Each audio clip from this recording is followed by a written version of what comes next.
रघु, अब हमारे पास ज्यादा वक्त नहीं है। विनीता बड़ी हो रही है, उसका भविष्य तो सोचना पड़ेगा ना। 2-4 साल बाद शादी के लायक हो जाएगी बच्ची, फिर हम क्या करेंगे? मैं क्या करूं सुमित्रा, जितनी मेहनत करता हूं उतना भी नहीं कमा पाता। शादी की बातें तो दूर की बात है। माँ, आज मैंने खेतों में जाकर आपकी मदद की। देखो मैंने कितना सारा चारा इकट्ठा किया। बेटी, तुझे इस तरह मेहनत करते देखना मुझे गर्व देता है। लेकिन तेरे लिए अच्छा रिश्ता ढूंढना भी हमारी सबसे बड़ी जिम्मेदारी है। कल को तेरी शादी करके हम निश्चित हो जाएंगे। ऐसे ही समय बीतता है। रघु अपने काम में व्यस्त होता है। आजकल हमारी गाय दूध कुछ कम कर दी है। पहले 8 लीटर की बाल्टी पूरी भर जाती थी, लेकिन अब देखो आधी भी सही से नहीं भर पाती। अरे ये भी तो देखो, गाय का बछड़ा बड़ा हो रहा है। हंसते खेलते परिवार का दिन बढ़िया से गुजर रहा था। देखते ही देखते विनीता जवान हो जाती है। उसकी शादी की बात घर में चलने लगती है। रघु, कल मुखिया जी बता रहे थे उनकी नजर में एक लड़का है, अच्छा परिवार का है, इज्जतदार लोग है। हमें बात आगे बढ़ानी चाहिए जी। मुखिया जी ने कहा है तो लद्द का ठीक ही होगा। बिल्कुल बिल्कुल, चिंता नहीं कीजिए। दोनों पति पत्नी शादी के लिए राजी हो जाते हैं। शादी की तैयारियां शुरू की जाती है, पर नियति को कुछ और ही मंजूर था। साधारण शादी की रस्में पूरी हो रही हैं। विनीता लाल जोड़े में बेहद सुंदर लग रही है। उसके चेहरे पर मिले जुले भाव हैं।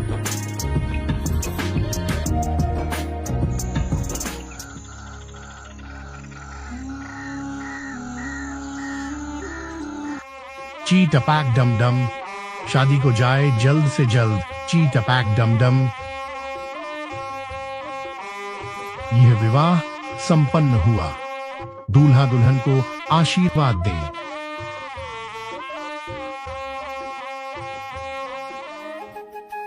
शादी के बाद राजू और विनीता का पहला संवाद। देखो, मैं कोई अमीर आदमी नहीं हूँ, लेकिन तुम्हें खुश रखने की पूरी कोशिश करूंगा। मुझे आपके साथ बस इज्जत और प्यार चाहिए। कुछ महीने बाद राजू शराब के नशे में घर लौटता है। तुमने खाने में नमक कम डाला है। तुम मेरे किसी काम की नहीं हो। ये क्या कह रहे हो? मैं तो दिन रात तुम्हारी सेवा में लगी रहती हूँ। चुप रहो, मैं तुम्हारे साथ नहीं रह सकता। वापस अपने घर चली जाओ। विनीता चुपचाप अपना सामान समेटती है और घर से निकल जाती है। विनीता थकी हुई सड़क किनारे बैठी है। उसके पास एक गठरी में उसका सारा सामान है। तभी सामने से एक किसान आता है। मैडम, आप कौन हो और इतनी देर रात यहाँ अकेली क्यों हो? मैं अपने घर जा रही हूँ। थकी हुई हूँ, लेकिन रास्ता लंबा है, जाना मुश्किल हो रहा है। अकेली लड़की का इस तरह सफर करना सही नहीं है। अगर तुम चाहो तो मैं तुम्हारे साथ शादी कर सकता हूँ। मैं तुम्हें सहारा दूंगा। अच्छा, तो बताओ तुम क्या खिलाओगे? मैं तो गरीब किसान हूँ। तुम्हें सूखी रोटी और नमक खिला सकता हूँ। और पहनने के लिए क्या दोगे? जो कपड़े मैं पहनता हूँ वही तुम्हारे लिए भी होंगे, साधारण कपड़े। मैं घर कैसे क्या लेकर जाऊंगी? चलने लायक जूते तो नहीं हैं, लेकिन खच्चर पर बैठा दूंगा। नहीं, मैं अपनी इज्जत और आत्मसम्मान के लिए तुम्हारे साथ नहीं जाऊंगी। तुम मेरी मदद नहीं कर सकते। विनीता आगे बढ़ जाती है और मोहन उसे जाते हुए देखता रह जाता है। रास्ते में विनीता को एक व्यापारी मिलता है जो शानदार कपड़े और गहने पहने हुए है। अरे सुनो, तुम इस सुनसान रास्ते पर अकेली क्या कर रही हो? अपने घर जा रही हूँ।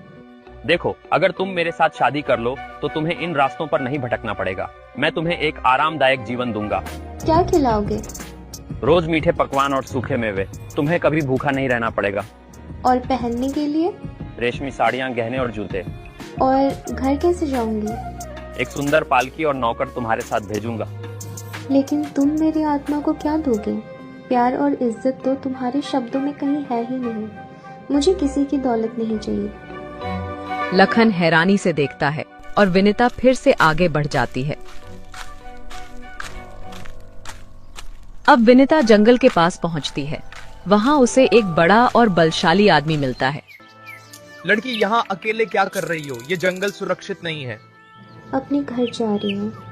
अगर तुम मुझसे शादी कर लो तो मैं तुम्हें इन खतरों से बचा सकता हूँ। क्या खिलाओगे?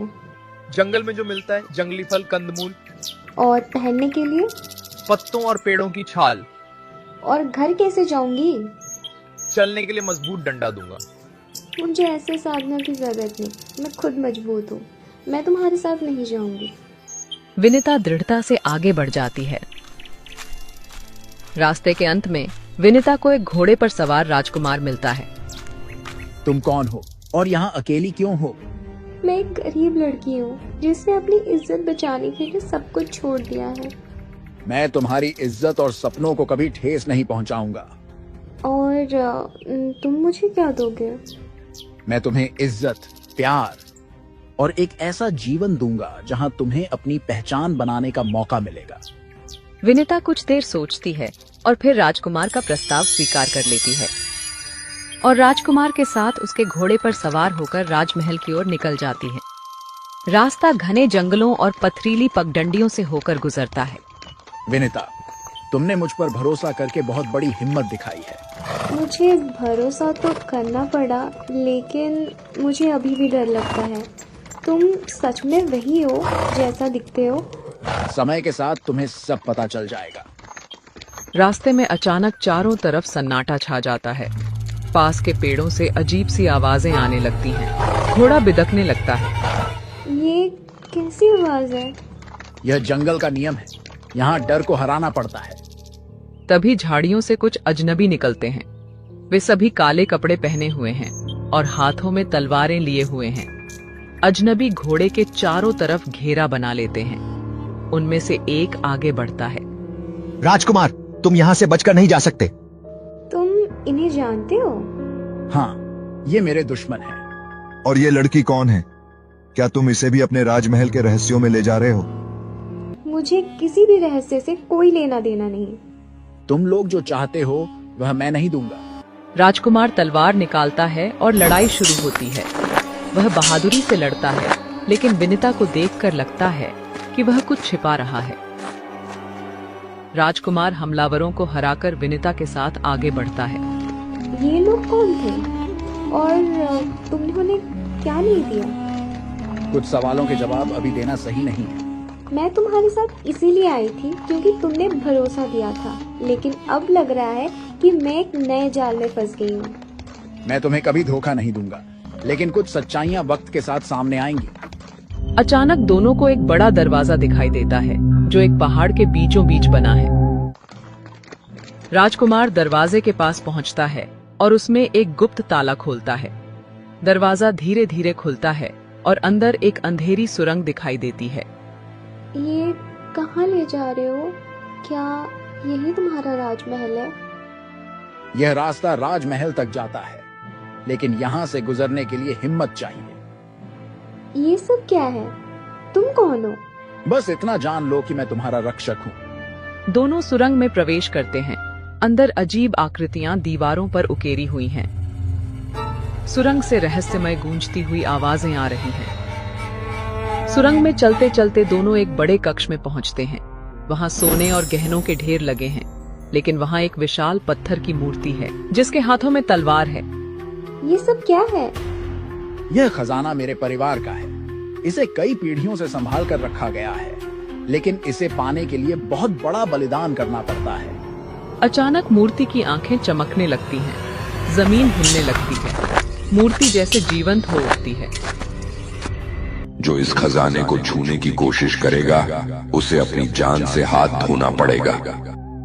हमें यहाँ से निकलना होगा। नहीं, मैं इसे खत्म किए बिना नहीं जाऊंगा। राजकुमार मूर्ति के साथ लड़ाई शुरू करता है। विनिता उसे रोकने की कोशिश करती है, लेकिन वह नहीं रुकता। लड़ाई खत्म होती है। मूर्ति वापस पत्थर बन जाती है, लेकिन राजकुमार बुरी तरह घायल हो जाता है। तुमने ये सब क्यों किया? ये सब क्या था?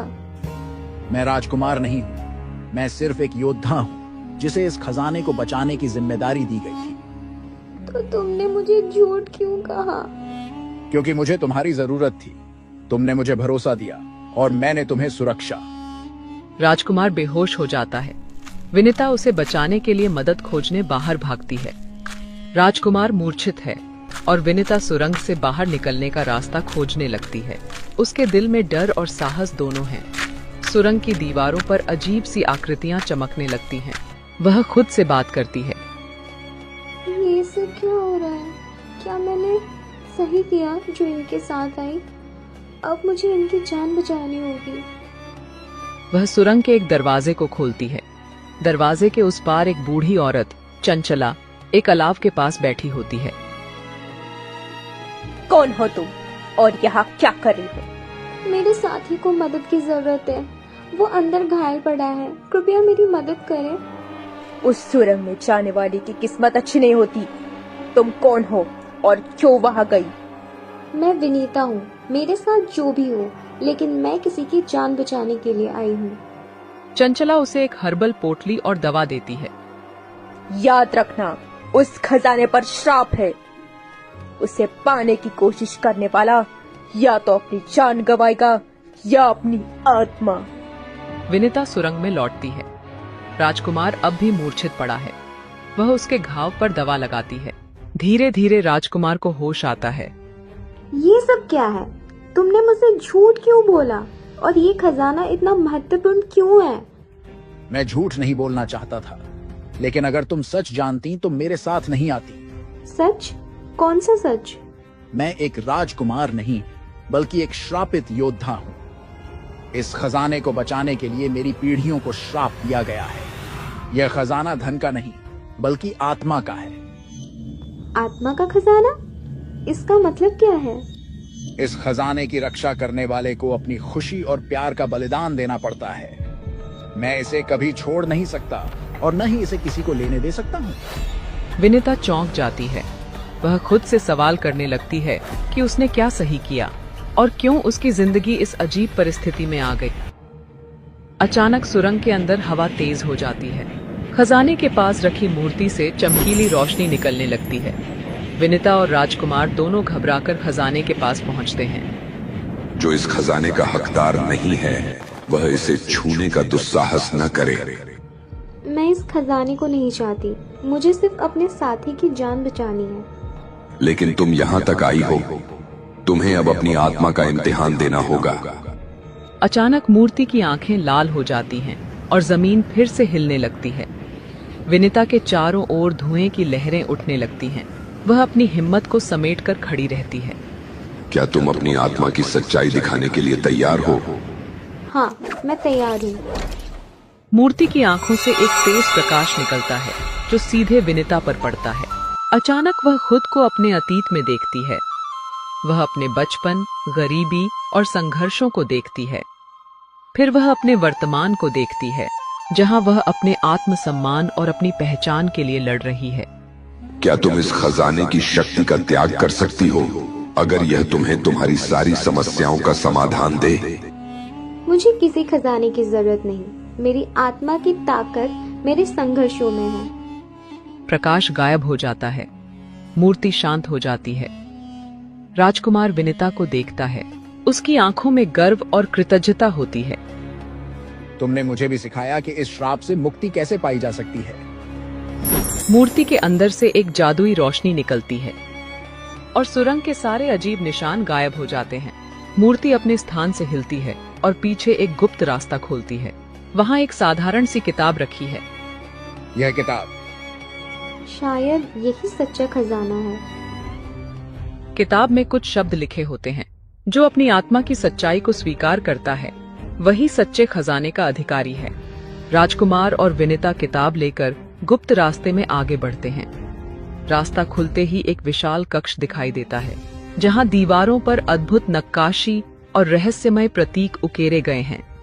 वहां एक सिंहासन भी है जो चमचमाते रत्नों से जड़ा हुआ है। यह जगह कितनी रहस्यमय है। यह सिंहासन यहाँ क्यों है? यह वही स्थान है जहां मेरे पूर्वजों ने इस श्राप को बांधा था। यह खजाना सिर्फ एक भ्रम है। असली परीक्षा अब शुरू होगी। सिंहासन के पास एक अन्य मूर्ति दिखाई देती है। यह मूर्ति पहले वाली मूर्ति से अलग है। इसके हाथ में तराजू है और आंखों पर पट्टी बंधी है। यह स्थान तुम्हारी आत्मा का अंतिम फैसला करेगा। क्या तुम सच में श्राप से मुक्त होने के योग्य हो? मैंने अपनी नियत और सच्चाई साबित कर दी है। अब तुम क्या और मांगते हो? उसने अभी अपनी सच्चाई नहीं दिखाई। विनीता राजकुमार की ओर देखती है। राजकुमार के चेहरे पर बेचैनी साफ झलकती है। मूर्ति की आंखों से फिर तेज रोशनी निकलती है और राजकुमार का अतीत उसके सामने प्रकट होता है। विनीता और राजकुमार दोनों देखते हैं कि कैसे उसने एक राजकुमार की पहचान अपनाई थी। वह वास्तव में एक साधारण सैनिक था जिसे खजाने की रक्षा के लिए चुना गया था। उसकी लालच और महत्वाकांक्षा ने उसे अपने साथी सैनिकों को धोखा देने पर मजबूर किया। उसने खजाने की शक्ति का इस्तेमाल करने की कोशिश की थी, लेकिन वह श्रापित हो गया। तो तुमने सचमुच झूठ बोला था? हाँ, मैंने अपनी महत्वाकांक्षा में कई गलतियां की, लेकिन तुमने मुझे सिखाया है कि आत्मा की ताकत सच्चाई और बलिदान में है। यदि तुमने सच्चे दिल से पश्चाताप किया है तो इस श्राप से मुक्त होने का एक ही तरीका है। कौन सा तरीका? तुम्हें इस खजाने को हमेशा के लिए त्यागना होगा और अपनी बाकी जिंदगी विनम्रता से बितानी होगी। राजकुमार सोच में डूबा है। विनीता उसकी आंखों में देखती है, मानो उसे यह फैसला लेने की हिम्मत दे रही हो।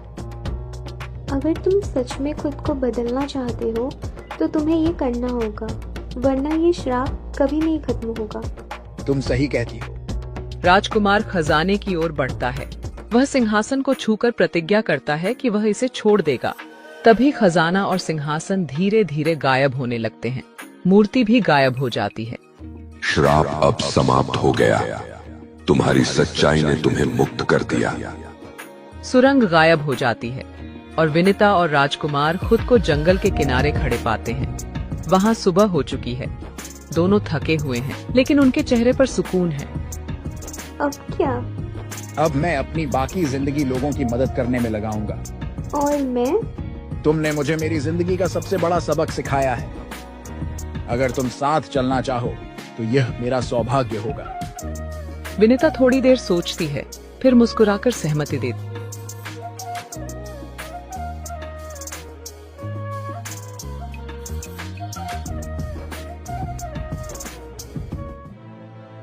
दोनों पास के गांव में पहुंचते हैं। राजकुमार अब साधारण कपड़े पहनता है और लोगों के साथ काम करता है।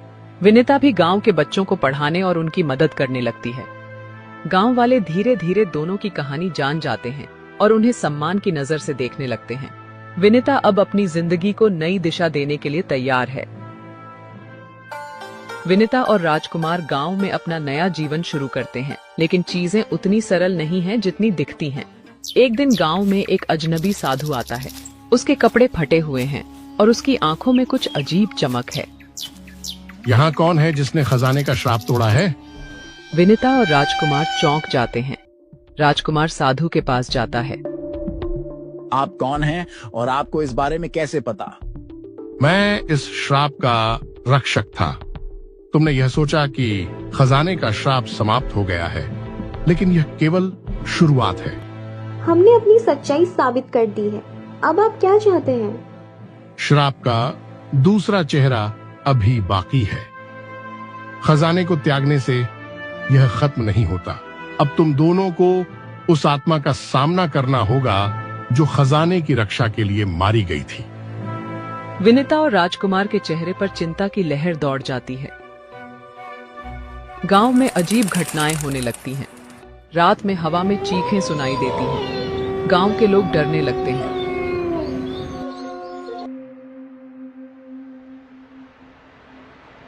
एक दिन विनीता को एक अजीब सपना आता है। वह खुद को खजाने के कक्ष में खड़ी देखती है। मूर्ति की जगह एक काली आकृति खड़ी है।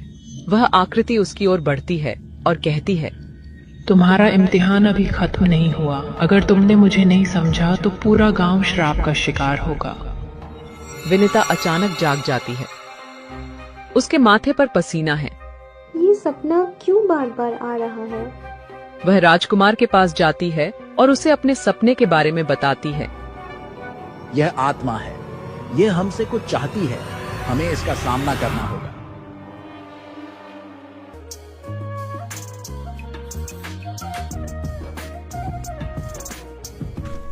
विनीता और राजकुमार उस साधु की मदद लेने जाते हैं। साधु उन्हें जंगल के एक पुराने मंदिर में ले जाता है।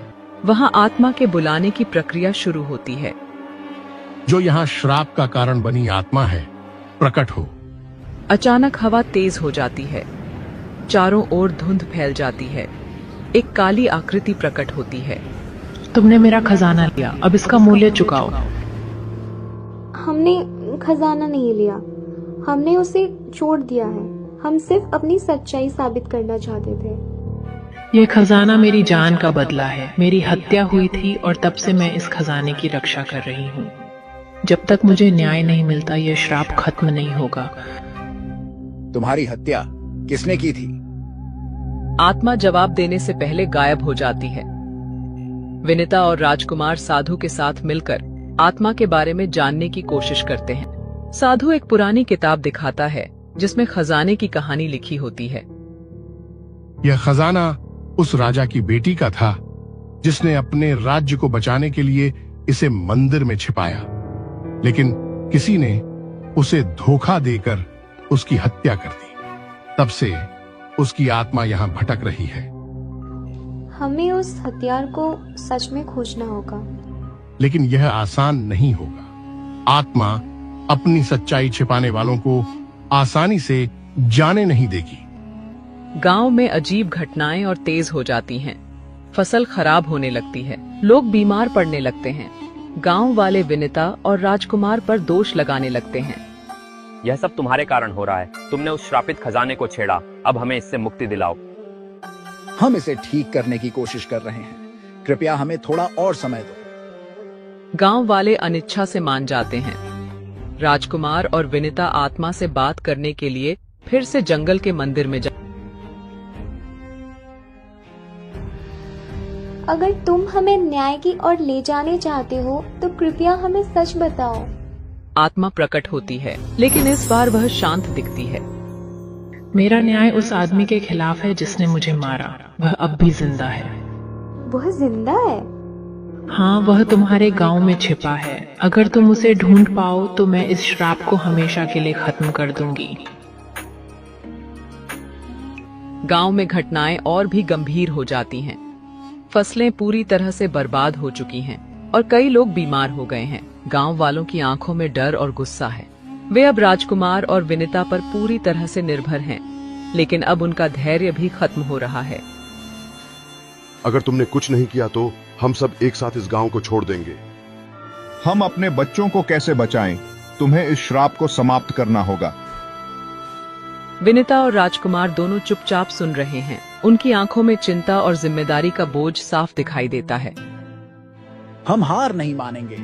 हमें वह हत्यारा ढूंढना होगा जो इस सब का जिम्मेदार है।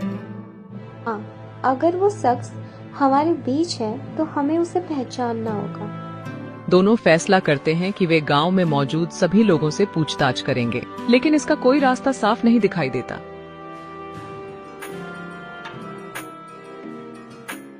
विनीता और राजकुमार गांव में लोगों से पूछते हैं, लेकिन किसी को भी सही जानकारी नहीं मिलती। तभी उन्हें गांव के पुराने खंडहर में एक रहस्यमय शख्स दिखाई देता है। वह शख्स हमेशा अकेला रहता है और कभी किसी से बात नहीं करता। उसके चेहरे पर डर और गंभीरता झलकती है। वह आदमी कौन है? मैं उसे पहले कभी नहीं देखी। वह व्यक्ति काफी अजीब है। मुझे भी ऐसा लगता है कि वह कुछ छुपा रहा है। हमें उससे बात करनी होगी। राजकुमार और विनीता उस शख्स की ओर बढ़ते हैं। वह आदमी अचानक पीछे मुड़कर भागने की कोशिश करता है। रुको, तुम्हें कहाँ जाना है? मुझे मत रोकिए, आप लोग नहीं समझते। राजकुमार उसे पकड़ लेता है और विनीता पास जाती है। हम सिर्फ तुम्हारी मदद करना चाहते हैं। क्या तुम हमें बता सकते हो कि यहाँ क्या हो रहा है? आदमी की आंखों में डर है और वह गहरी सांस लेता है। तुम नहीं समझोगे। मैं वह नहीं हूँ जो तुम सोच रहे हो। मेरा नाम देव है और मैंने वह गलती की थी जो मुझे हमेशा के लिए पछताना पड़ेगा। देव विनीता और राजकुमार को एक गुफा में ले जाता है, जहाँ वह अपनी सच्चाई बताने के लिए तैयार हो जाता है। मैं वही आदमी हूँ जिसने उस राजा की बेटी को धोखा दिया था।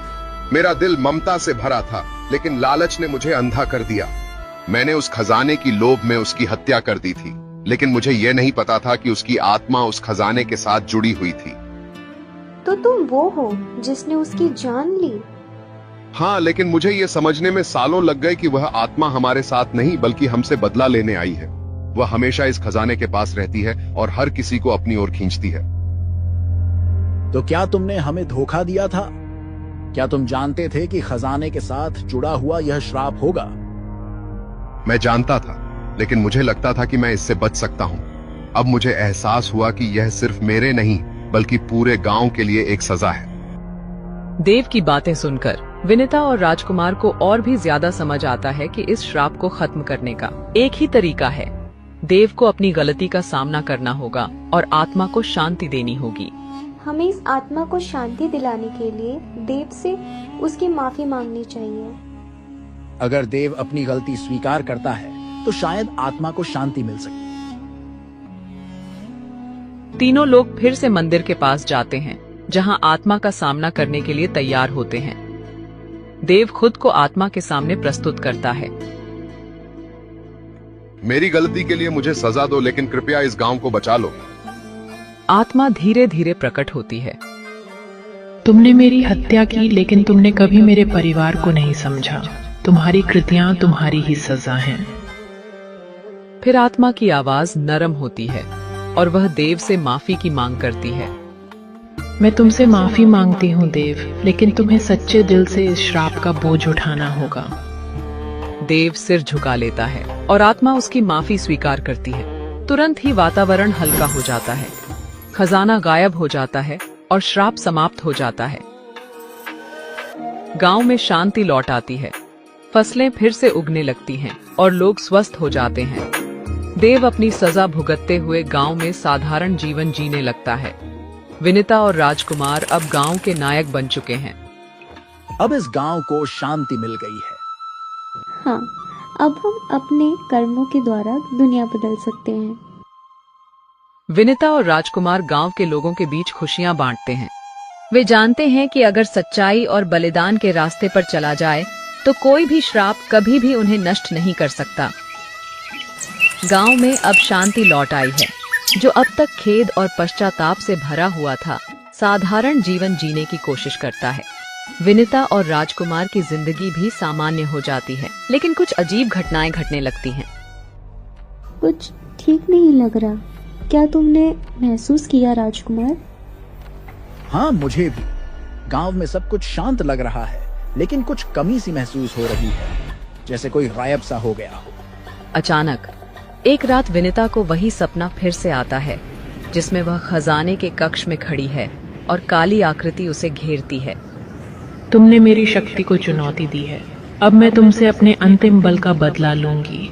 तुमने सोचा था कि तुम मुझे धोखा दे सकते हो, लेकिन तुम्हारे कर्म तुम्हारी छाया बनकर तुम्हारे साथ चलेंगे। विनीता की आंखें खुलती हैं। वह कांपती हुई उठ बैठती है और राजकुमार के पास जाती है।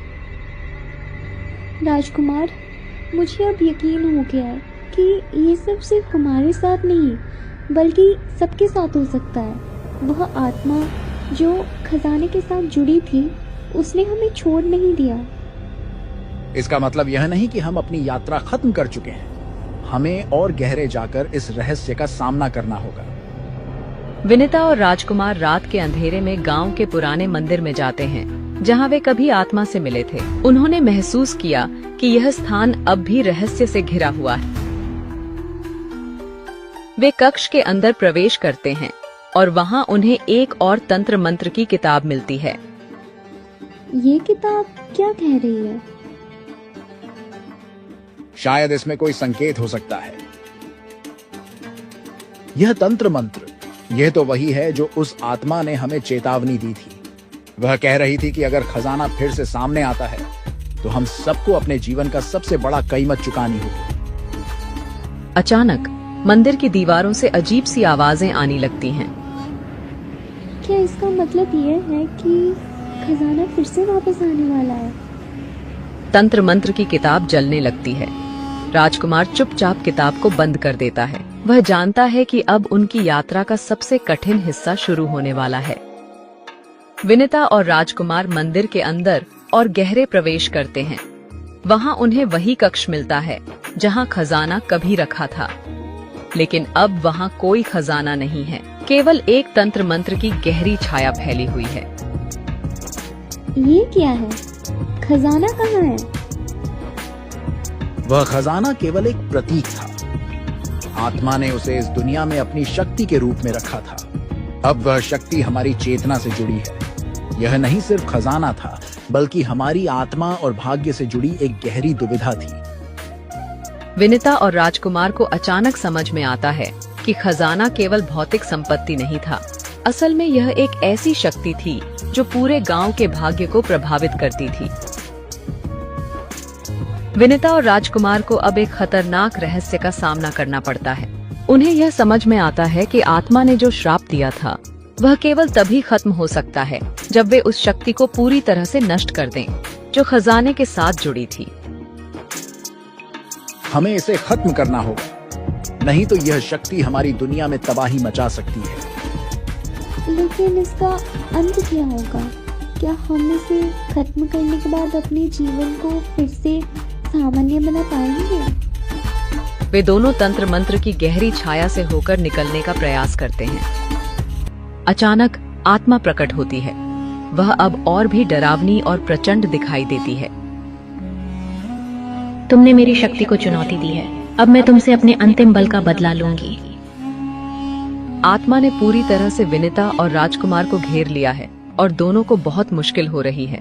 तभी देव, जिसने अब अपनी गलती स्वीकार की थी, मंदिर में आता है। वह आत्मा को शांत करने के लिए तैयार है। मुझे तुम्हारा दोष स्वीकार है, लेकिन तुमने जो किया वह सिर्फ मेरे नहीं बल्कि सभी के लिए एक सजा बन गया। मुझे यह सब भोगने दो। देव आत्मा से माफी मांगता है और अचानक सब कुछ शांत हो जाता है। खजाने का प्रभाव खत्म हो जाता है और आत्मा को शांति मिल जाती है।